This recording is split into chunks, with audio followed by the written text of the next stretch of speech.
The polls that came out last night were triple take territory. I don't know at what point you saw them. I was about to do a sort of a corporate event, and the Twitter, I just check Twitter before I go on stage just to see if there's anything I can reveal. It's always nice that, because the audience might not have checked it. They're too busy chatting, and you're backstage waiting to go on the front. You think, oh, I wonder that. And I saw these polls, the YouGov one in particular, and I thought it was a joke. I thought someone had put together a fake account, and then I saw who'd retweeted it or where it had come from, and I thought, well, that's a little bit odd. I mean, that looks real. And then I actually went to YouGov's site and scrolled down a bit, and there, lo and behold, there it was. 33-point lead for Labour with YouGov, a 21-point lead with Survation, a 19-point lead with Delta Poll, and a 17-point lead with Redfield and Wilton.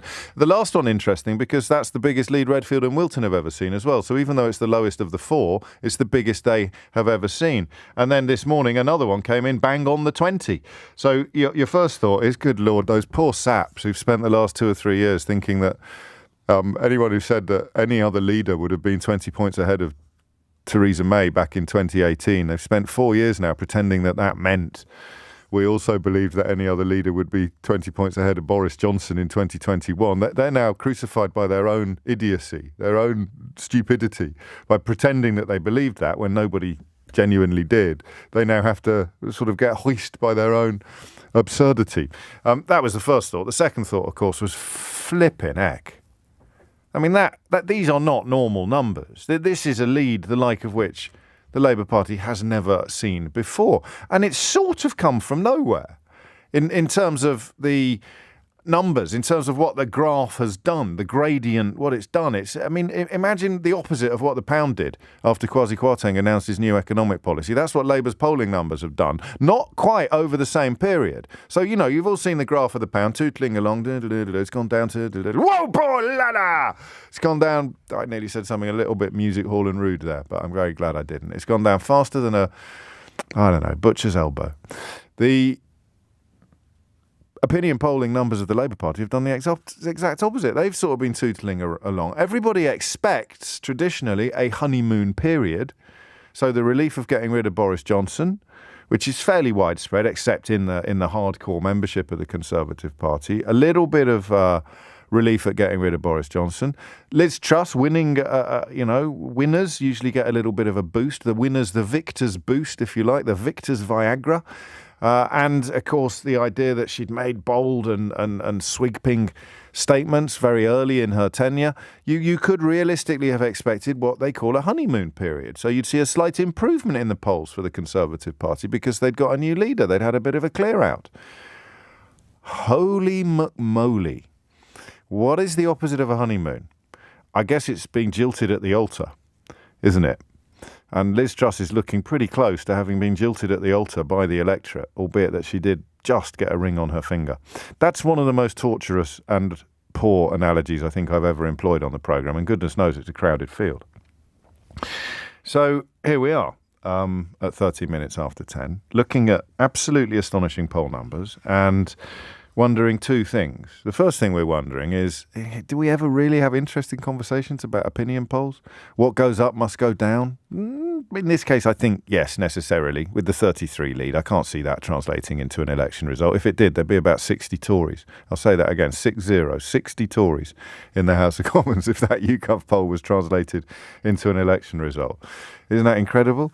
There'd be golf clubs up and down the land advertising for a new manager, and they'd be getting applications from 200 recently unemployed Tory MPs who aren't fit for much else. Actually, that's not fair on golf club managers. I apologise. That's quite a complicated job, I imagine. You've got to keep people sweet. You've got to have some people skills. So, question number one, can we have an interesting conversation about opinion polls? Well, to which the answer is, well, that's up to you, James. You've got to ask us the right question. Question number two, then, is this the right question? This is the one that most interests me. Because you look at this number, and let's focus on the 33, because that's fun, right? And it is just epic. It's huge. It's unbelievable. Possibly literally unbelievable. But let's not complicate things. 33-point lead for the Labour Party that has come more or less out of nowhere. And this will only just include Labour conference, right? What do you think the single biggest reason is for the explosion in support for Keir Starmer's Labour Party this week, right?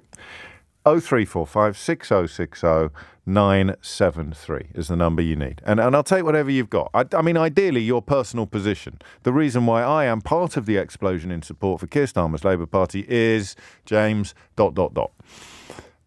It could be, and I don't want to put words into your mouth, but I am enduringly fascinated by how much of it is disillusion with the other lot, how much of it is Labour actually winning your admiration as opposed to the Conservatives losing it. It's not as simple as that, is it? Because just because you've fallen out with love with the Tory party doesn't mean you're going to start voting for the Labour Party.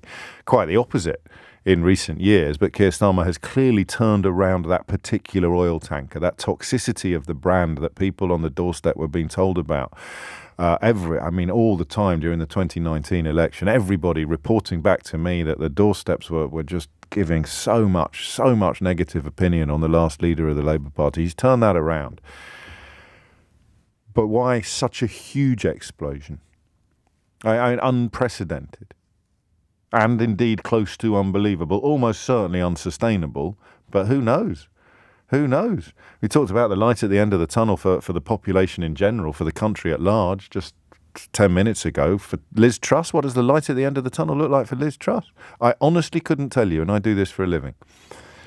I tell you that if I had come up with a policy that had caused the pound to tank and compelled the Bank of England to intervene to undo some of the damage being done to the country by the policy I introduced on Friday, I wouldn't be deriving an enormous amount of confidence from the fact that the Daily Mail is still giving Daniel Hannan a full page to explain why he understands everything better than Mark Carney, the Bank of England, the IMF, the Economist, the Institute of Fiscal Studies, the Office of Budgetary Responsibility, your mum's best friend and your window cleaner's cat. Whatever anybody else thinks, Daniel Hannan knows best, and that's over 6 years since the Brexit vote.